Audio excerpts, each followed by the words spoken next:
Welcome back to Cult Pop. I'm your host, Jim Hall, and as you can see, we are back in our regular studios this month, and I'm very happy to be back. These are very comfortable and the wonderful studio. Jerry doing his great job behind the camera, and we're really happy to be back. And I'm really happy to have Jeff Carlson on. He is a third-time return guest. He is the author of The Frozen Sky, an incredible sci-fi novel that has just come out, and some of the fans of Cult Pop may remember when he was on in the past, he talked about the novella, and this novel has kind of been born out of it was so popular and it got so much critical acclaim that it has now birthed this wonderful new novel, The Frozen Sky. And Jeff, thank you so much for coming on Cult Pop today to talk about The Frozen Sky. My pleasure. I want to be on this show 10 times. That's my goal. I went 10 times, the big one up. Well, we are going to make that happen, my friend. I always enjoy having you on the show. Very interesting. Jerry and I love your books, and so we will work damn hard to make it 10 visits evenally. I just need to write. I need to write more books, right? If I keep writing more books, we can make it happen. That's right. That's right. So keep on writing, and we'll keep on bringing you on. But let's jump right in and talk about The Frozen Sky. The last time we had you on, we were talking about the fact that you had a novella that was online, and we talked about your short story collection. And I was really intrigued when you were kind of telling me online and offline about The Frozen Sky and what might be coming of this. And I'm fortunate enough to get some email updates from you and stuff. So I was really excited kind of every step of the way.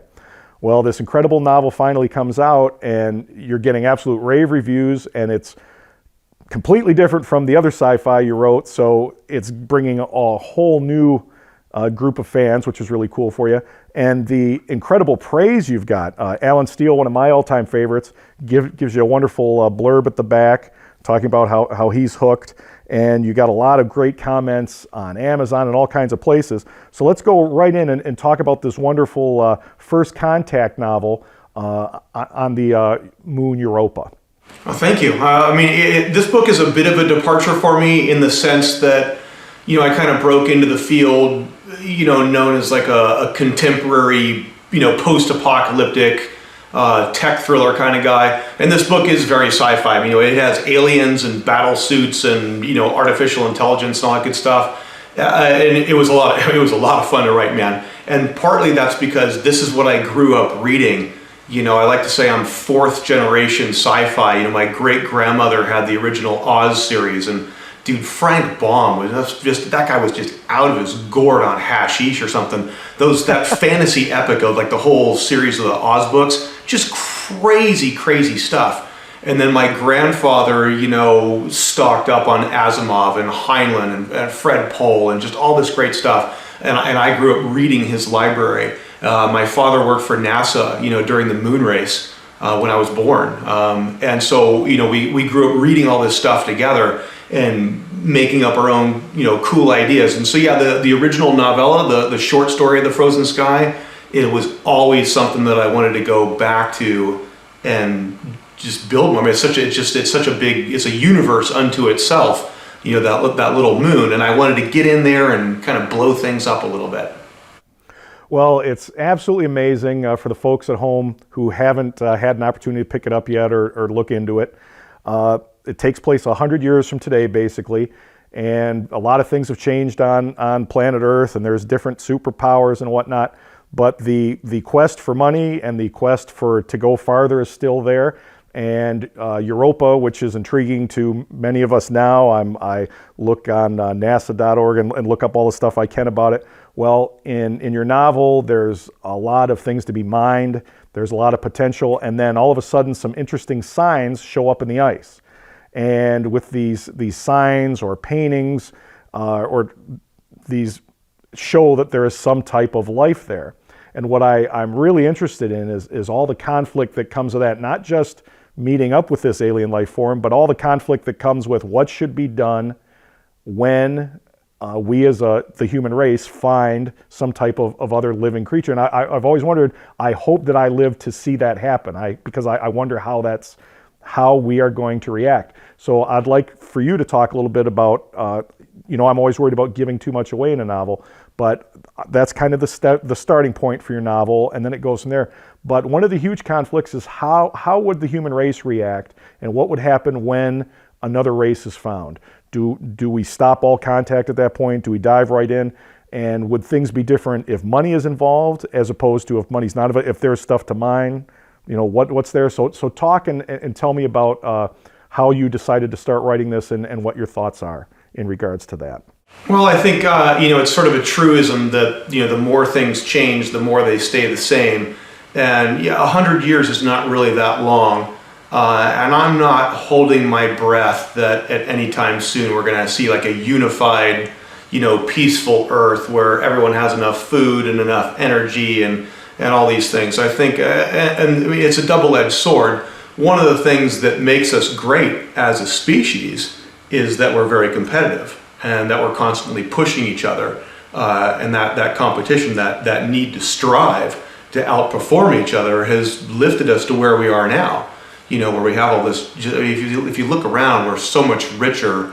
Just in our everyday lives here in North America, we're so much richer than like 99% of human beings that have ever lived throughout history. As much as we like to complain, I complain about my bills and congestion and pollution and crime and all this kind of stuff. We have it really, really good. And one reason again is that's because it's pushed us. So in the book, you got to get off the planet if you're going to go meet the freaky aliens, and it's a Jeff Carlson novel, so you're not giving anything away. When you say obviously there's going to be freaky, scary aliens in the dark and people running around screaming and some gun battles and stuff. That's just kind of a given, right? And so what they're doing is they're mining the ice from the surface of Europa for the deuterium. Because it's freshwater ice. Europa is a really interesting place. It's basically a terrestrial planet, right? It has a rocky core. It's surrounded by a deep, deep ocean. It actually has more water on it than Earth. But because it's so far from the sun, the top 10 to 15 to 20 kilometers of that ocean has frozen solid, right? And as ice freezes, it exudes salt and other impurities. They're mining the ice for deuterium, which you could use in fusion reactors for fusion ships. And I imagine that we've just begun to make our first, real forays into the solar system. There's 4 major players. You have unified Europe, North America, China, and Brazil is kind of the underdog. And we're competing for territory and position and resources. And so this all comes into play. And so again, they have there's just all these cool, droids, cruising around Europa, and they're scouting and figuring out where the most efficient places are to be, drilling and processing the ice and the deuterium and shooting it up to robot tankers. Yeah, and as you said, one of the little robot, rovers pulls up a sample core and it has little tiny bugs in it, little tiny dead frozen bugs. But they're all like, oh my God, there's something down there, and then we're off to the races.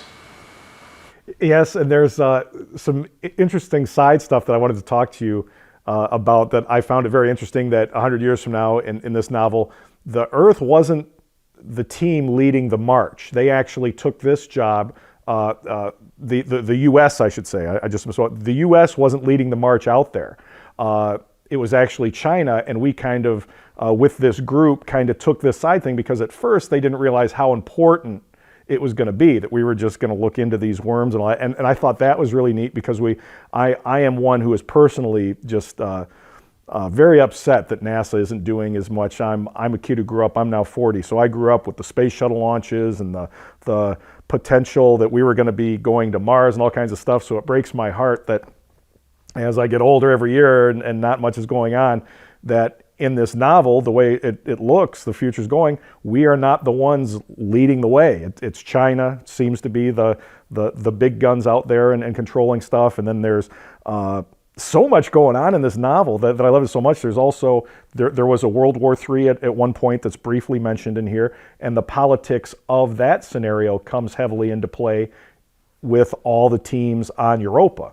And I thought that was really interesting because, yeah, you've got hardcore sci-fi going on. You've got kind of a political thriller going on because many sides have hidden agendas. And so I just absolutely loved your novel. And there's so much to talk about, but I don't want to, I kind of want you to take the lead because I don't want to give too much away. But one thing I'm absolutely hoping, you said something earlier that sparks me to believe that this will be the case, But this book is a wonderful universe in and of itself. So it certainly seems like hopefully you'll be returning to this universe. Is that something we will definitely be seeing? You are a sneaky man, Jim. You and your sneaky ways. Yeah, I did this book definitely thinking that there's room for more. I don't want to be writing like book 8 and 12 and 15 in the series, when I'm 70 years old or whatever. But yeah, again, there's so much room to play here, and it's fun. The aliens are a lot of fun. The future's fun. And this is a hard science fiction novel. It's full of, biology and astrophysics, and again, the politics and robotics and AI and just all this cool stuff. And again, I'm not trying to write like a science text, so I'm trying to get through this stuff as smoothly and quickly as possible. But I am trying to poke a bunch of, interesting, deep thoughts into the reader's brain, and just trying, because the greatest part about my job is that I get to interview and learn and study from just all these professionals across the board. For this book, I spoke a lot. I'm lucky to know a computational biologist who works for Lawrence Berkeley. And I got to ask him questions like, if I wanted to have more hemoglobin in my blood, how would I evolve to do that? Or could I do that with, genetic experiments? Could I induce that in an existing life form? Or what kind of history would you see if a species were to grow up with additional hemoglobin more than human beings have? Looking at the geopolitical scene right now, for me, writing a novel is like playing a very good game of chess, except that I'm not just the white and the black pieces. I also get to be the chessboard. And again, I don't want to bog down in this big political treatise or again, just all the biology and the genetics and all that stuff. But I want to throw out as many cool little ideas as I can while we're having the gunfights, or the torrid romance, or all these things are all happening at the same time.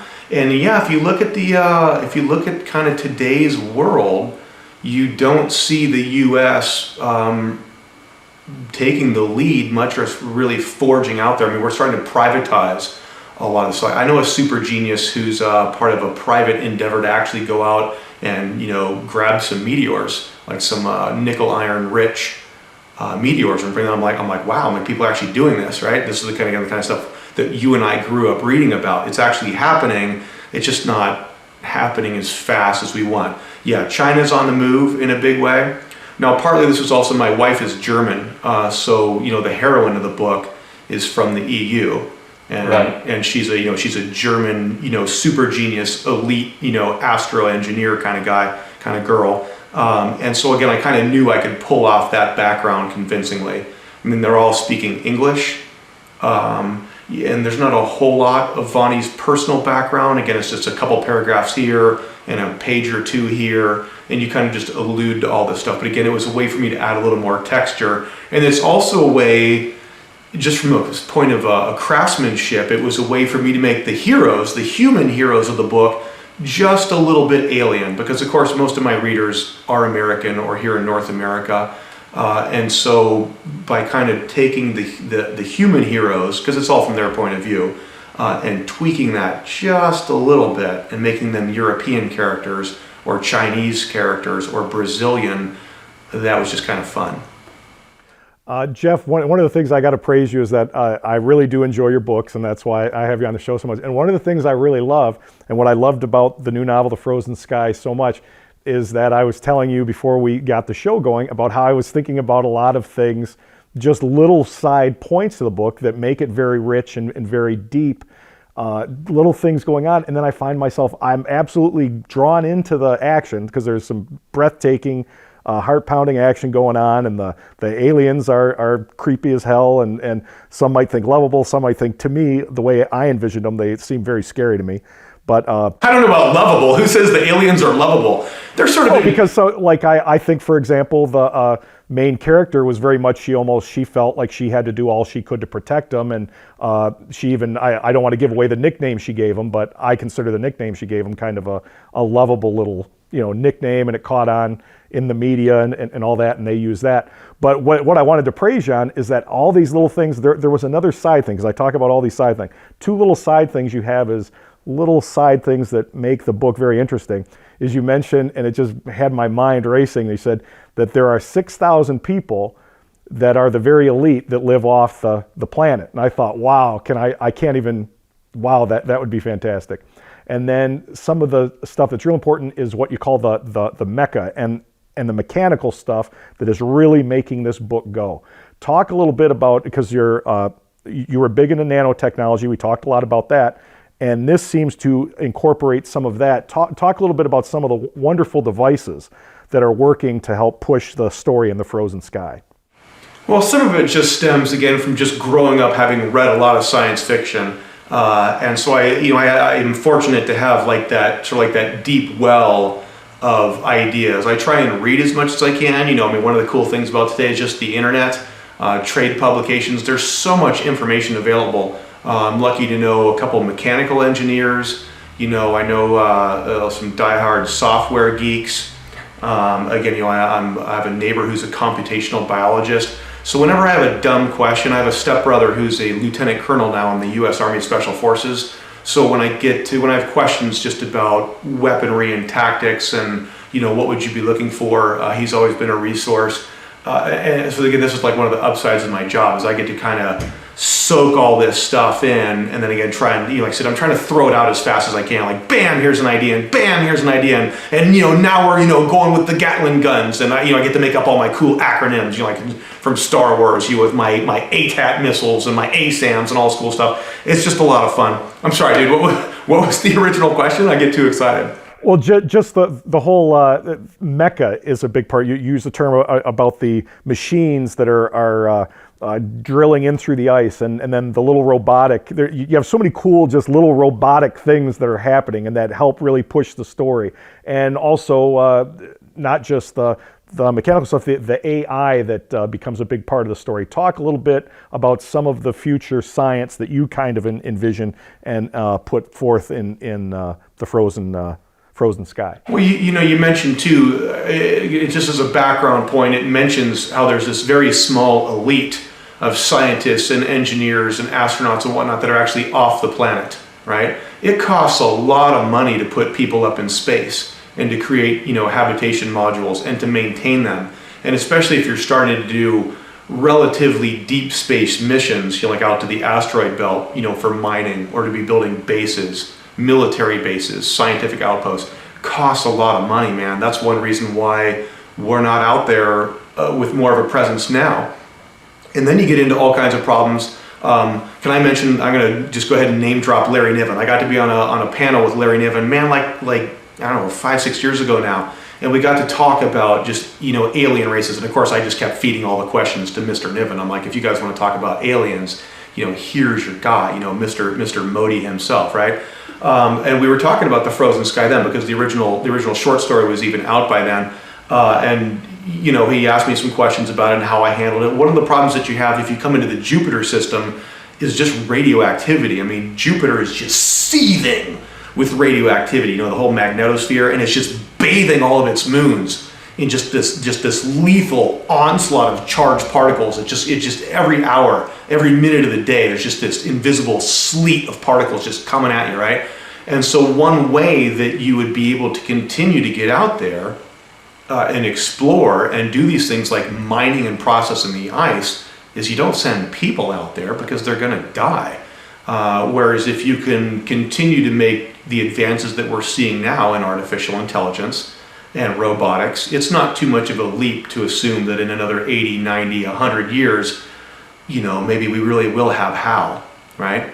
And so I get to, and it becomes a whole nother level of storytelling where some of the characters are mechanical, some of them are alien, some of them are human beings. Because I actually do believe that you would want to have human beings if it grew to, like, if you find first contact, if you find a sentient, they believe that they're intelligent, if you find a sentient race here in the solar system, relatively close by, despite the cost, you're not just going to leave it to the robots. You're going to want to have people there making the final decisions.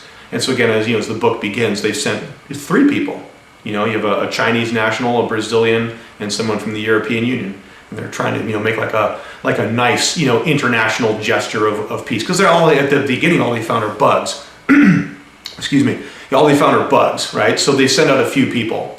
Well, as they begin to investigate, of course, they find more. And, and maybe the aliens are, they're endearing. They're a little bit endearing. And so our heroine comes to identify with them and try to protect them against this vast array of all the different factions, again, that you'll find in humanity, because we're not a unified group. It's just one more thing that I got to play with. Just these cool robots. Some of them have armaments. Some of them are simple relays or beacons, for purely transmission purposes. And again, this is kind of the pleasure of writing this sort of book, is I get to juggle all these different elements and try and get out all of that information in those quick, sharp little shocks where it's interesting and fun and not boring, because I'm not writing, again, like an engineering handbook. I'm not writing a science textbook. I want to play with all these big ideas. I want to tantalize you. Educate might be too strong of a word, but I just want to throw out all these cool ideas and have you walk away with that, that classic sense of wonder, like, wow, what, and that's what gets me in writing a book. It's a lot of work, man.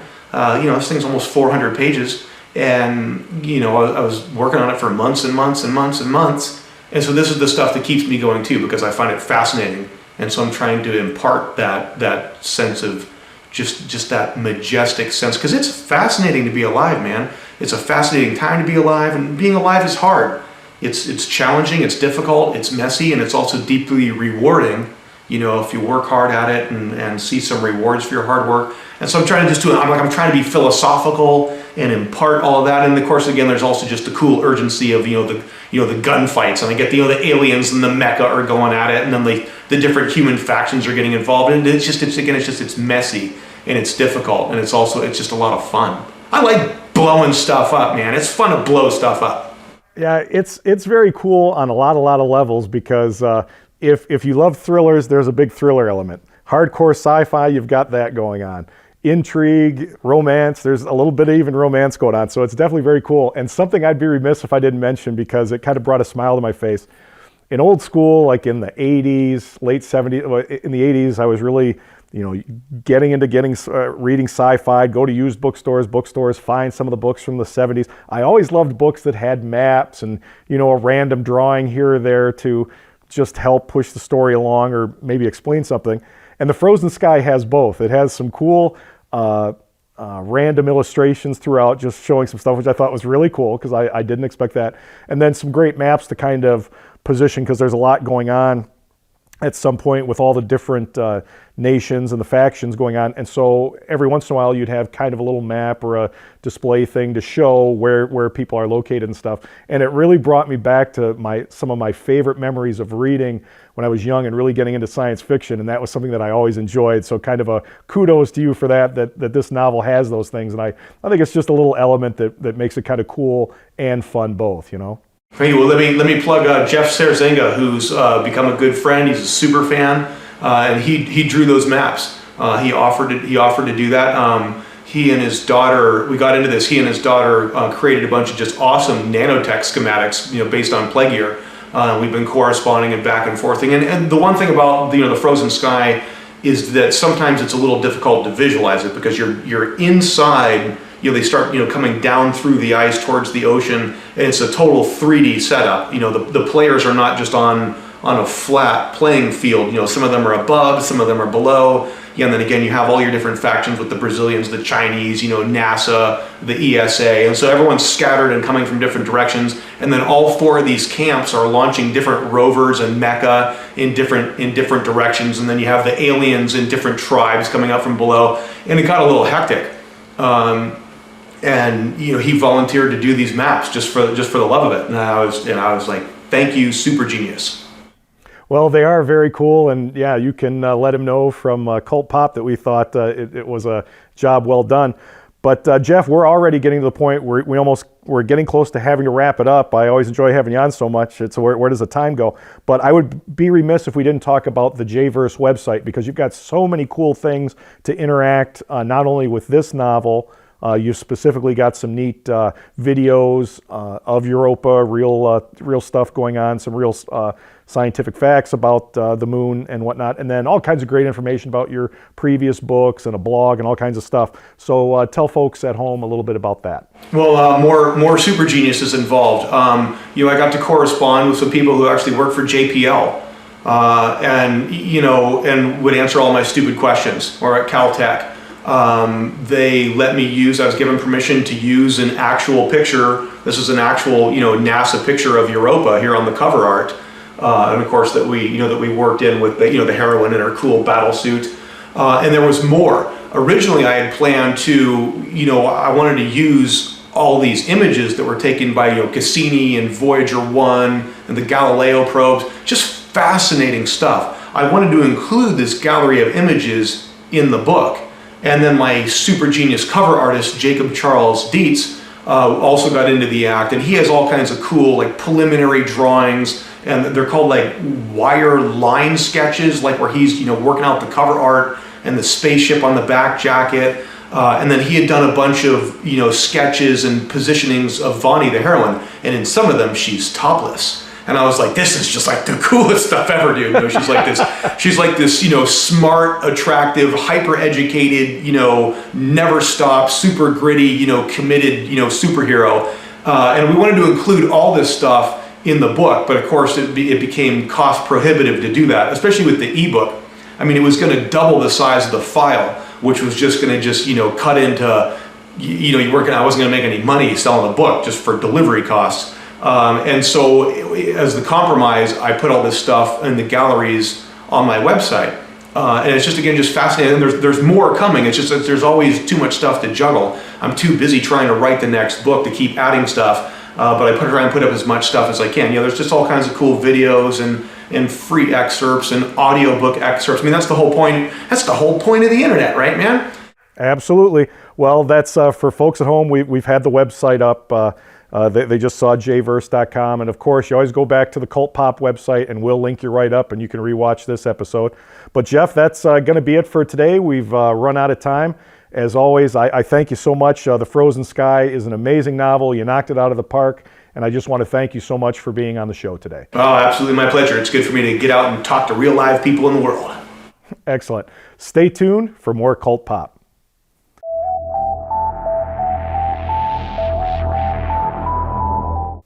Thanks so much for watching the show. Just absolutely enjoyed this one. Love Jeff Carlson, and this is his third time on the show. If you want to see some of the old episodes he was on, just go to cultpop.com. Check him out. He did some really cool stuff for his old books, and any episode we've ever done is on the website. So check out cultpop.com, and you can see every episode we've ever done. Also, we've got a presence on Facebook now. Take a look at Facebook. Please do me a favor. Go to the Facebook account, Cult Pop, and just give us a like, and then you can subscribe and kind of keep up to date on some of the stuff. I'll try to post maybe every couple weeks, let you know what's coming up, who we've talked to, and kind of keep tabs of some past guests and some new guests coming up. So thanks as always for watching. We really do appreciate it. We'll see you next time.